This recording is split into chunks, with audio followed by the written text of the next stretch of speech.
Assalamualaikum warahmatullahi wabarakatuh. Perkenalkan, nama saya Natani Oktaviani dengan nomor NIM 2310701049 dari Fakultas Ilmu Kesehatan Program Pendidikan D3 Keperawatan dari kelas B. Hari ini saya akan membahas salah satu materi tentang tokoh keperawatan pertama di dunia yang mungkin kalian semua mungkin udah pernah denger ya, yaitu Florence Nightingale. Tapi buat kalian yang bertanya-tanya, sebenarnya siapa sih Florence Nightingale itu? Tenang aja, aku bakal jelasin siapa itu Florence Nightingale secara terperinci dan terdetail di video ini. Tapi sebelum masuk ke videonya, jangan lupa buat klik like dan komen, dan kalau bisa di-share kalau kalian ngerasa video ini bermanfaat. Oke, langsung aja kita masuk ke videonya. Florence Nightingale dikenal sebagai The Lady with the Lamp. Beliau adalah seorang perawat, reformis sosial, dan ahli statistik asal Inggris yang paling dikenal sebagai pendiri keperawatan modern. Pengalamannya sebagai perawat selama Perang Crimea menjadi landasan pandangannya tentang sanitasi. Florence Nightingale lahir pada 12 Mei 1820 di Florence, Italia dari pasangan French Nightingale dan William Short Nightingale. Ia adalah anak bungsu dari dua bersaudara. Keluarga Nightingale yang kaya di Inggris berasal dari kalangan sosial elit. Ibunya, French, berasal dari keluarga pedagang dan bangga bersosialisasi dengan orang-orang dengan status sosial terkemuka. Meskipun ibunya tertarik pada pendakian sosial, Florence sendiri dikabarkan canggung dalam situasi sosial. Ia memilih untuk menghindari menjadi pusat perhatian jika memungkinkan. Berkemauan keras, Florence sering bertengkar dengan ibunya, yang menurutnya terlalu mengontrol dirinya. Namun, seperti kebanyakan anak perempuan lainnya, ia sangat ingin menyenangkan hati ibunya. Saya rasa saya mendapatkan sesuatu yang lebih baik hati dan patuh, tulis Florence dalam pembelaan dirinya, mengenai hubungan ibu dan anak. Sejak usia sangat muda, Florence Nightingale aktif dalam kegiatan filantropi, melayani orang-orang sakit dan miskin di desa sekitar perkebunan keluarganya. Ketika ia berusia 16 tahun, jelas baginya bahwa keperawatan adalah panggilannya. Dia percaya itu adalah tujuan ilahinya. Ketika Nightingale mendekati kedua orang tuanya dan memberitahu mereka tentang ambisinya menjadi seorang perawat, mereka tidak senang. Faktanya, orang tuanya melarang ia untuk mengejar keperawatan. Selama era Victoria, seorang wanita muda dengan status sosial, Nightingale diharapkan menikah dengan pria kaya, bukan mengambil pekerjaan yang dipandang sebagai pekerjaan kasar rendahan oleh kelas sosial atas.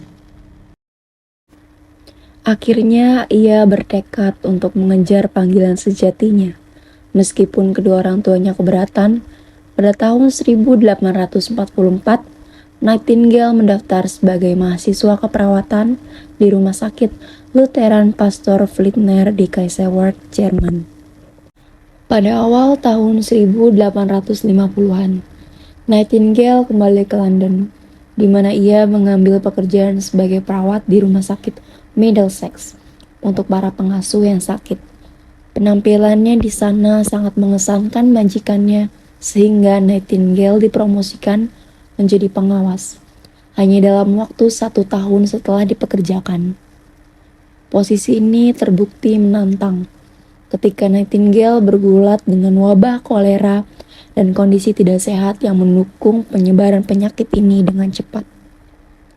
Nightingale menjalankan misinya untuk meningkatkan praktik kebersihan, sehingga secara signifikan menurunkan angka kematian di rumah sakit. Kerja keras berdampak buruk pada kesehatannya. Ia baru saja pulih ketika tantangan terbesar dalam karir keperawatannya muncul.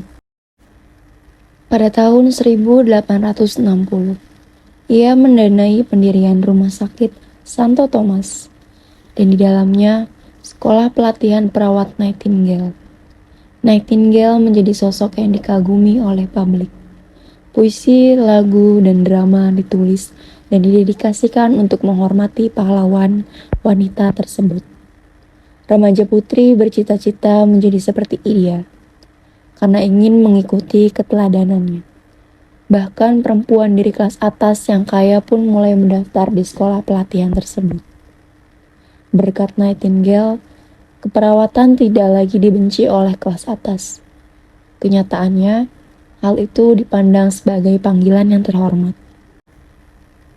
Saat berada di Scutari, Nightingale terjangkit penyakit demam Crimea dan tidak akan pernah pulih sepenuhnya. Pada saat ia berusia 38 tahun, ia harus tinggal di rumah dan terbaring di tempat tidur. Dan akan terus demikian selama sisa hidupnya. Dengan tekad dan dedikasi yang kuat untuk meningkatkan layanan kesehatan dan meringankan penderitaan pasien, Nightingale melanjutkan pekerjaannya dari tempat tidurnya. Bertempat tinggal di Mayfair, ia tetap menjadi otoritas dan pendukung reformasi layanan kesehatan, mewawancarai politisi dan menyambut pengunjung terhormat dari tempat tidurnya. Pada tahun 1859, ia menerbitkan catatan tentang rumah sakit, yang berfokus pada cara menjalankan rumah sakit sipil dengan benar. Sepanjang Perang Saudara Amerika Serikat, ia sering berkonsultasi tentang cara terbaik mengelola rumah sakit lapangan. Nightingale juga menjabat sebagai pakar masalah sanitasi publik di India baik untuk militer maupun warga sipil, meskipun ia sendiri belum pernah ke India. Pada tahun 1908, pada usia 88 tahun, ia dianugerahi penghargaan oleh Raja Edward. Pada bulan Mei 1910, ia menerima pesan ucapan selamat dari Raja George pada hari ulang tahunnya yang ke-90. Minggu kemudian, pada Jumat malam, tanggal 12 Agustus tahun 1910, ia mengalami serangkaian gejala yang mengganggu. Ia meninggal secara tidak terduga pada jam 2 siang keesokan harinya. Sabtu 13 Agustus 1910 di rumahnya di London. Secara khas, ia menyatakan keinginannya agar pemakamannya berlangsung tenang dan sederhana. Meskipun masyarakat ingin menghormati Nightingale, yang tanpa kenal lelah mengabdikan hidupnya untuk mencegah penyakit dan memastikan perawatan yang aman dan penuh kasih bagi masyarakat miskin dan penderitaan. Menghormati keinginan terakhirnya, kerabatnya menolak pemakaman nasional Lady with the Lamb, dimakamkan di Hampshire, Inggris. Museum Florence Nightingale, yang terletak di lokasi sekolah pelatihan perawat Nightingale yang asli, menyimpan lebih dari 2.000 artefak yang memperingati kehidupan dan karir malaikat Crimea sampai hari ini. Florence Nightingale secara luas diakui dan dihormati sebagai pionir keperawatan modern. Berikut ada beberapa isi dari Museum Florence Nightingale. Itu ada baju, tempat tidur, lampu, buku-buku beserta pokoknya barang-barang peninggalan dari Florence Nightingale. Dari cerita sejarah yang saya sampaikan kali ini membuat kita lebih sadar ya, ternyata seorang perempuan tuh bisa juga menjadi tokoh utama atau pencetak sejarah di dunia yang ceritanya tuh benar-benar membuat terinspirasi kita semua.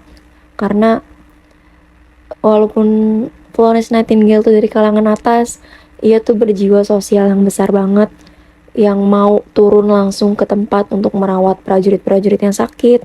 Walaupun pada saat masa itu seorang perawat tuh dipandang rendah oleh masyarakat kelas atas. Sepertinya sampai sini saja saya bisa memaparkan materi yang telah saya dapat dari sumber yang saya dapatkan. Mohon maaf bila ada kesalahan kata, karena Kita semua sama-sama masih belajar. Semoga kedepannya bisa menjadi lebih baik. Terima kasih, semoga video kali ini bermanfaat untuk kita semua. Kurang lebihnya mohon maaf. Wassalamualaikum warahmatullahi wabarakatuh.